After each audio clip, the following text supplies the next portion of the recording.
Senin 10 Oktober 2022 dilaksanakan penandatanganan perjanjian kerjasama antara BNPT dan PT Pupuk Indonesia serta koordinasi pelaksanaan dukungan psikososial oleh PT Pupuk Kalimantan Timur terhadap korban tindak pidana terorisme wilayah Kalimantan Timur di Provinsi DKI Jakarta.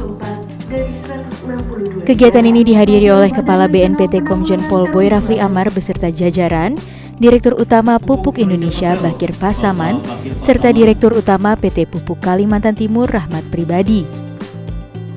Dalam sambutannya, Kepala BNPT Komjen Pol Boy Rafli Amar sampaikan dengan kolaborasi ini diharapkan dapat mencegah masuknya ideologi terorisme di lingkungan masyarakat. Senada dengan pernyataan tersebut, Dirut Pupuk Indonesia Bakir Pasaman berharap bahwa kerjasama ini dapat meningkatkan pencegahan tindak pidana terorisme di lingkungan kerja Pupuk Indonesia.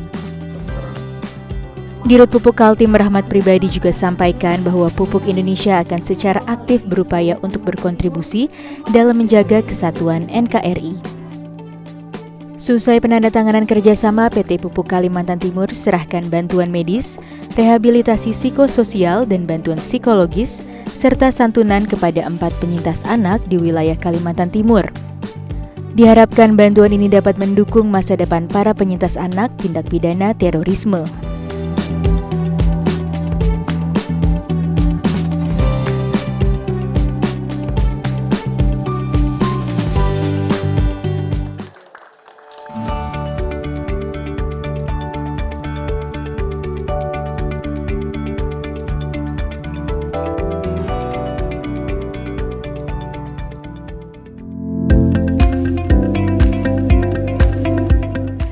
(11 Oktober 2022 bertempat di Kabupaten Badung, Bali, Kepala BNPT Komjen Pol Boy Rafli Amar lakukan wawancara eksklusif dengan 2 media Jepang, yakni Kyodo News dan NHK World Japan. Prosesi wawancara dilakukan jelang peringatan 20 tahun Bom Bali 1 pada 12 Oktober 2022 mendatang, guna menganalisa perkembangan penanganan terorisme di Indonesia pasca terjadinya peristiwa tersebut. Didampingi Direktur Kerjasama Bilateral, Brigjen Pol Kris Erlangga, kepada Kyodo News, Boy Rafli Amar sampaikan program deradikalisasi yang telah dilakukan sejak berdirinya BNPT 12 tahun yang lalu. Salah satu programnya yaitu Kawasan Terpadu Nusantara atau KTN yang merupakan program deradikalisasi luar lapas. Beliau juga sampaikan program KTN berfokus pada kesejahteraan ex-napiter atau mitra deradikalisasi sehingga nantinya dapat hidup mandiri secara ekonomi. Di hari yang sama, Kepala BNPT juga lakukan wawancara daring dengan pihak NHK World News. Beliau sampaikan pentingnya meningkatkan kewaspadaan masyarakat dalam mencegah masuknya paham terorisme. Mengingat terjadinya peristiwa Bom Bali 1 sebelumnya disebabkan oleh pelebaran sayap kelompok Jemaah Islamiyah ke Indonesia dan menyasar anak muda. Untuk itu dirinya paparkan 3 langkah upaya penanggulangan terorisme BNPT demi tingkatkan kesadaran masyarakat, yaitu kesiapsiagaan nasional, kontra narasi, dan deradikalisasi. Seluruh kegiatan ini merupakan implementasi dari konsep kerjasama Pentahelix, yaitu berkolaborasi dengan pihak media. Hal ini sekaligus menyoroti pentingnya peringatan Bom Bali 1 sebagai pesan moral agar ke depan tragedi kemanusiaan seperti aksi terorisme tersebut tidak terjadi kembali.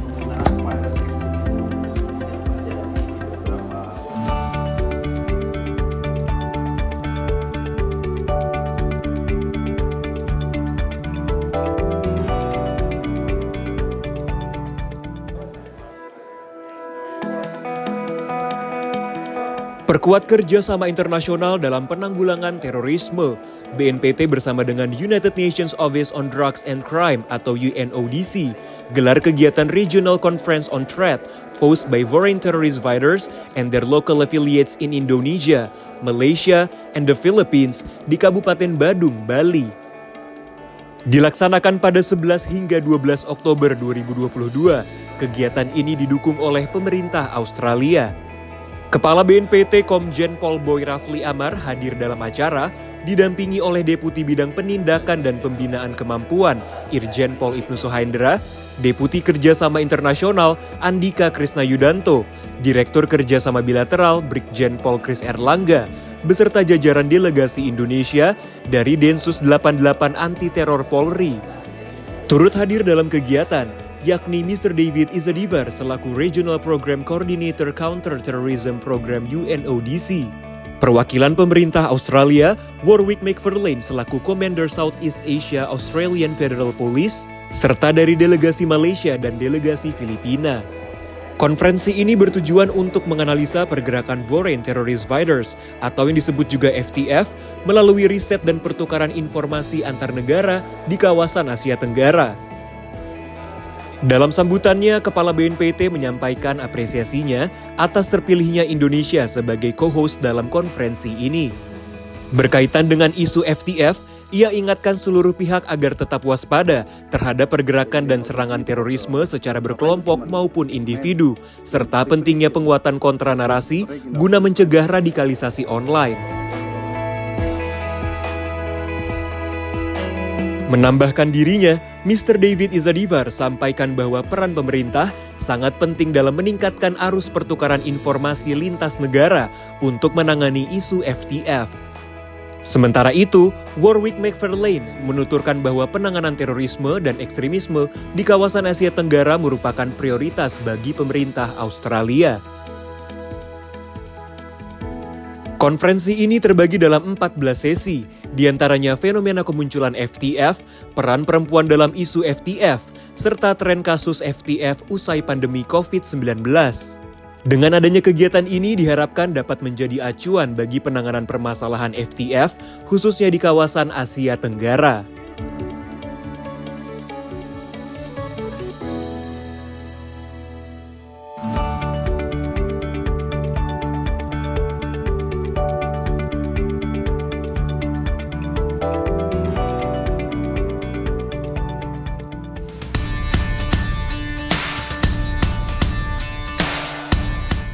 Kepala BNPT Komjen Pol Boy Rafli Amar terima kunjungan kerja dari pemerintah Australia pada 12 Oktober 2022 di Denpasar, Bali.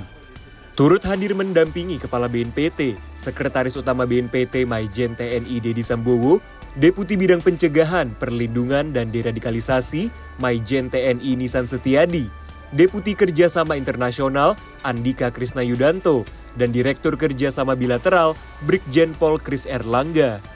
Dalam pertemuan ini, pemerintah Australia diwakili oleh Wakil Menteri Luar Negeri Tim Watts, Duta Besar Australia untuk Indonesia Her Excellency Madam Ambassador Penny Williams, Penasehat Wakil Menteri Luar Negeri Louisa Buckner, dan Sekretaris Utama Kedubes Australia Ellen Henshaw. Kedua belah pihak membahas terkait kerjasama penanggulangan terorisme, salah satunya di Aqaba Process. Di Aqaba Process merupakan inisiatif dari Saudi Arabia kepada seluruh negara dan pemangku kepentingan untuk melakukan koordinasi dan penguatan keamanan dan militer, serta pertukaran informasi demi mencegah terorisme secara menyeluruh. Nantinya pada November 2022, Indonesia dan Australia akan bersama menjadi co-chair dalam Aqaba Process High Level Tech Meeting on Southeast Asia di Bali.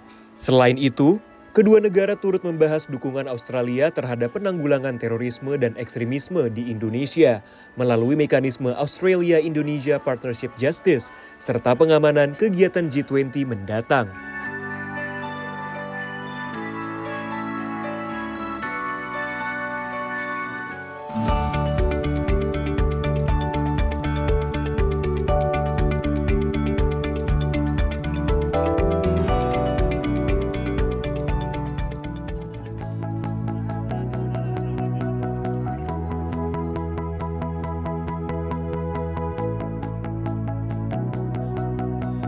Dua dekade sudah peristiwa mencekam pernah terjadi pada 12 Oktober 2002 lalu. Kejadian ini menewaskan sekitar 202 orang dan ratusan lainnya luka-luka akibat peristiwa 3 ledakan bom bunuh diri. Meski masih meninggalkan duka, Bali yang penuh toleransi dan keberagaman telah kembali seutuhnya. Diperingati pada setiap tahunnya untuk menghormati para korban dan penyintas, acara peringatan bom Bali 20 tahun kali ini diikuti lebih dari 300 peserta, tepat pada 12 Oktober 2022 di Kabupaten Badung, Bali. Turut hadir dalam kegiatan BNPT, Densus 88 Anti Teror Polri, Irjen Pol Martinus Hukom, aktivis Nahdlatul Ulama Yeni Wahid, sejumlah perwakilan dari instansi terkait, keluarga korban dan penyintas, tokoh masyarakat bersama pihak kepolisian dari Australia dan negara lainnya. Dalam acara peringatan ini, kegiatan dibagi ke dalam 3 sesi, yakni Peace Program, Reunion Program, dan Commemoration Program. Pada rangkaian kegiatan yang pertama, para peserta berkumpul di area Pantai Marusaka guna menyaksikan sejumlah prosesi acara peringatan Bom Bali 1. Usai saksikan tarian barong, para peserta secara seremonial lepas liarkan 100 ekor tukik dan 100 ekor burung merpati sebagai lambang kehidupan, kebebasan, dan juga keseimbangan yang berarti, agar sesama manusia dapat saling menghargai kehidupan bermartabat dan ke depan tidak terjadi lagi tragedi kemanusiaan yang merampas hak hidup orang lain. Rangkaian acara dilanjutkan dengan kegiatan sesi berikutnya, yaitu acara bertajuk Harmony in Diversity, peringatan Bom Bali 1, yang dihadiri oleh Kepala BNPT Komjen Pol Boy Rafli Amar beserta jajaran, Menteri Dalam Negeri, Jenderal Purnawirawan Tito Karnavian, jajaran pemerintah daerah Provinsi Bali, tokoh masyarakat, para keluarga korban, penyintas, dan perwakilan pemerintah dari sejumlah negara. Di kesempatan ini, Kepala BNPT nyatakan kesiapannya dalam memberikan dukungan dalam pemenuhan hak dan kebutuhan bagi para korban terorisme.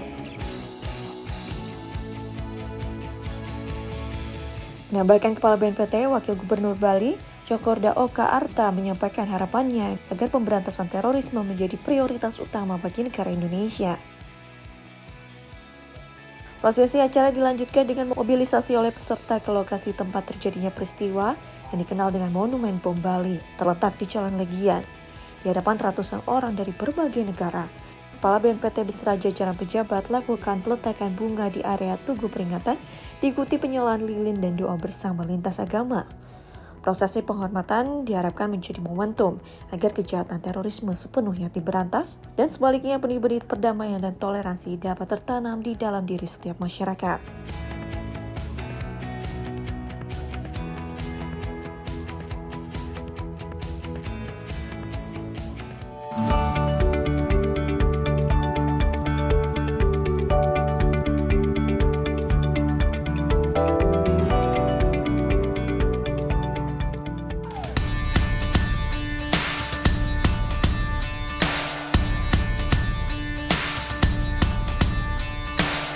Dilaksanakan setiap Jumat pagi di area kantor BNPT Sentul, Jawa Barat. Segenap pegawai BNPT melakukan senam pagi bersama guna menciptakan lingkungan kerja yang sehat dan bersemangat. Senam pagi selama 1 jam pada Jumat 14 Oktober 2022 ini dipimpin oleh instruktur senam dan diikuti oleh pejabat tinggi Pratama BNPT, pejabat tinggi Madya BNPT, serta seluruh staf di lingkungan BNPT. Kegiatan rutin ini diterapkan oleh Kepala BNPT agar pegawai BNPT senantiasa memiliki kebugaran baik jasmani maupun rohani untuk dapat menunaikan tugas dengan baik sebagai garda terdepan dalam penanggulangan terorisme.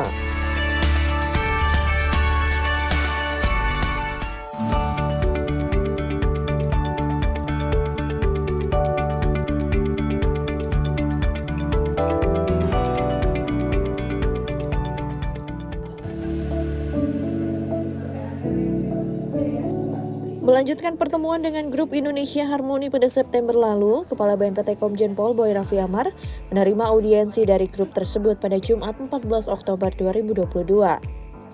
Kali ini kedua belah pihak melanjutkan pembahasan mengenai implementasi dari kerjasama kedua pihak mengenai kompetisi tembang toleransi yang akan melibatkan pelajar dari seluruh Indonesia.